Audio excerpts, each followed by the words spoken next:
welcome again to our weekly devotional series, and we are still talking about family togetherness. Last week we spoke about the season of winter, still under our theme this month, which is the 4 seasons of marriage.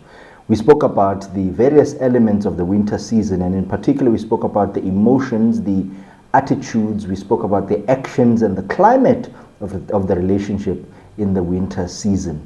And we spoke also about what is positive, what we can derive that we can grow from out of the winter season. And today we are going to talk about spring. In the natural space, the season of spring is a season that is encapsulated by new life. It is defined by the fresh flowers, the green grass, the birds singing, and the life that reanimates out of the winter season. It is the rebirth of what was seemingly dead in winter. So, in other words, in the winter season when things were looking dim and gloomy, now they are coming out to life. We said in the winter season that winter harbors new life, and this new life then props out when it comes into the spring season. In marriage, the early excitement of marriage, the freshness of commitment, the anticipation of future experiences resemble the freshness of spring. It is in this season that many marriages begin. It is in this season where the marriage is flooded by a spirit of newness and freshness. Everything is crisp. Everyone is still in good terms. There is an abundance of goodness when we are in this season. It is usually characterized by the honeymoon season, what is called the honeymoon phase. It is that phase in our marriage where we look at each other with romantic eyes, where every deed, whether good or bad, can be reasoned out, where everything is beautiful. We strive in this season to do everything good.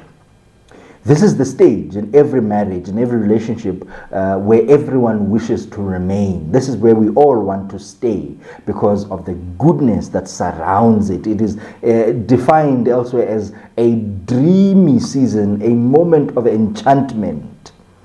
But we also need to be careful in this season of goodness to be weary of the skepticism of others, because they have also been through this season and they know that the marriage life goes from one season to another. They may also try to dull your good space with anticipation of bad. In other words, while they see you in your spring season, they may entice you, they may draw your minds away from the beauty, the joy, the enjoyment, the enchantment, the dreaminess of the spring season by reminding you that, hey, life is not always rosy. Even a rose has thorns. So there may be times, or there will be times with certainty that your marriage or relationship will encounter challenge. But it is possible that we can elongate the spring season. We can elongate the time of goodness by staying in that goodness and ensuring that we do everything in our powers in order to enjoy and get the utmost out of the spring season. What are the emotions that surround the spring season? The season of spring is surrounded by excitement. We are still at the beginning sometimes, and it is an exciting time. There's a newness, a freshness of life. There is joy and there is hope that we are going to endure and enjoy. What are the attitudes that surround this season? Spring is surrounded or is encapsulated by an attitude of anticipation. We cannot wait to see what tomorrow brings for us, because if today is so good, then certainly tomorrow will even be better. It is a season that is encapsulated by optimism, gratitude, love, and trust. This is that season of our marriage, that season of our relationship where nothing is bad. Everything is good enough to build us in our time of enjoyment. Now, what are the actions that are usually associated with the season of spring in marriage? In spring, the marriage is usually associated, or the actions that are associated with our marriage will be nurturing. We do everything in our power. We read books together. We go to marriage seminars together. We go to church together. We sit together in church. We sing together. We preach together. We do every single thing together because it is a moment of nurturing that grows our relationship. The second one is planning. We plan our lives in this season. We see that we still have a long way to go ahead of us, and so every moment that we get, we sit down together and we cast our eyes forward in order for us to see what tomorrow has in store for us, and we try as much as possible to plan optimistically and hopefully, because the future still looks very bright. It is a season of communication. This is the time where if you step on my toes, I communicate it to you in a way that the message goes through without creating any harm. In other words, I can easily tell you that you are causing discomfort to me without causing hurt to you. Whereas in other seasons, it may be possible that in simply telling you that you are doing something that is causing hurt to me may in turn be hurtful to you. So this is a time of communication. We communicate about everything. We plan together everything, and we set our eyes forward so that we see where our future will take us. If there is any need of help in our marriage, this is the season where it is easy for us to seek help. This is the season where it is easy for us to seek counsel. This is the season where it is easy for us to call our families and sit them down and say, we are encountering challenge 1, 2, 3. Or if I am encountering a challenge as a man in the family, I can simply go to my friend, my pastor, my father, my uncle, to sit them down and say, I'm encountering a situation of this nature. It is still good in the marriage. There is nothing to hide. There's nothing to necessarily shield off from anyone. Now, what is the climate that surrounds the relationship in the season of spring? The climate of the relationship is that it is vital, it is tender, it is open, it is caring. Things are still good, they are still flowing. There are new beginnings. It is a climate of communication that flows. We talk when we are not together. We call each other, we text each other. We ensure that we remain in constant contact with one another. There is a spirit of excitement about life together. There is the couple sits down to make plans together. We have aspirations of the future together. We have aspirations of happiness. Everything about this season is life and liveliness.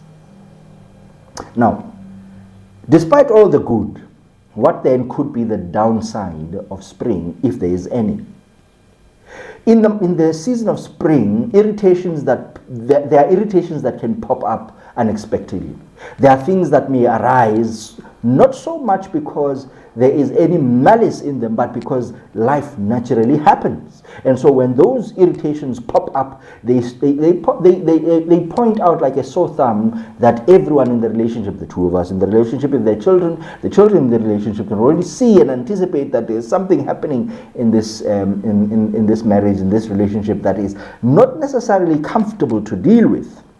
It is a season where irritations don't change the season, but they make it less enjoyable. So those moments of discomfort do come, they pop out, but they do not change the season per se, so that it shifts from spring to autumn or winter or elsewhere. But you remain in spring, a time of enjoyment, but you enjoy it slightly less because of the challenges that may arise. It is also a season where we share our irritations with our spouses and we are open to change. We can sit down together and counsel with one another in terms of our change in behavior, our change in the way we communicate, our change in a number of issues that can help build our relationship together. It is also a season of changes. Gradually, things will build up and things will boil down. Just like in spring, you begin the season of spring with flowers and grass and greenery, and everything is just lovely. But with time, that wanes out, and then it could either dry out or produce fruit. So where there was flower, there can be fruit, or where there was beauty, there can be dryness. So it is a season of change, and we need to learn how to adapt to those changes, not to allow those changes to shift us from the season of spring, but to allow our season of spring to be elongated for better enjoyment. Now, having spoken about this season of spring, it is also vital that we come to an understanding that the honeymoon phase, this phase of enjoyment, will not definitely last forever. Yes, we can strive and do everything in our power to elongate our time of enjoyment, but it will certainly not last forever. And what we do in this season of spring can determine how we then interact with the changes that come in and the different seasons that creep into our relationships, into our marriage, the way that we have planned out, the way that we communicate, the plans that we have shared together, the direction in which our marriage and our relationship is proposed to go to. We need to be careful that we lay a good foundation so that when the storms come, they find our house built on the solid rock and not on sinking sand.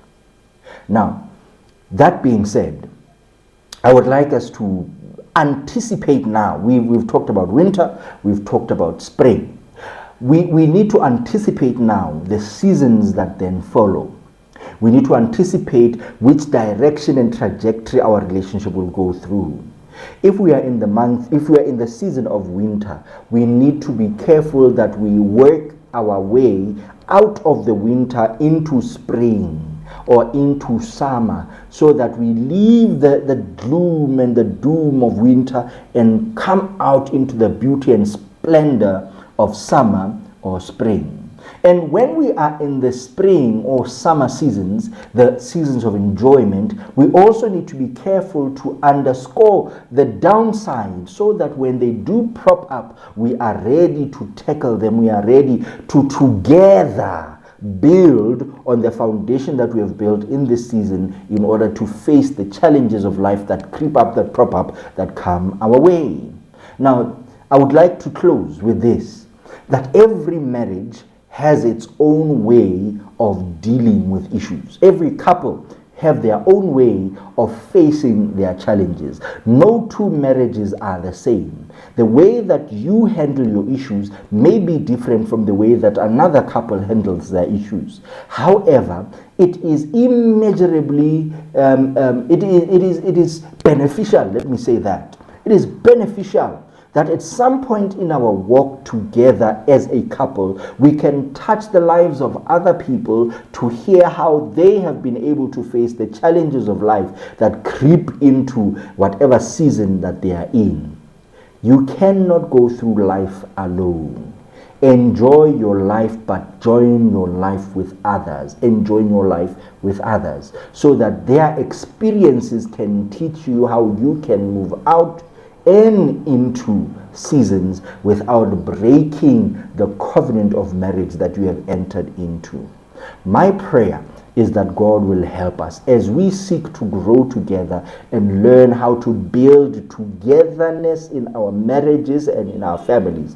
God will help us that we will come out on the other side into a bright, shining, glorious sun that we can enjoy eternity together. The pen of inspiration does say that the home is a miniature heaven. It is a little taste, a foretaste of heaven. And if our home remains a long period in the gloom of winter and autumn, what then does that say about our enjoyment of this life in anticipation for the life to come? And therefore it is possible for us to learn from our experiences and grow out of our experiences. May God help us, may God teach us, may God reach us, and may He strengthen our bonds together. Let love reign. May God bless you. See you again next week.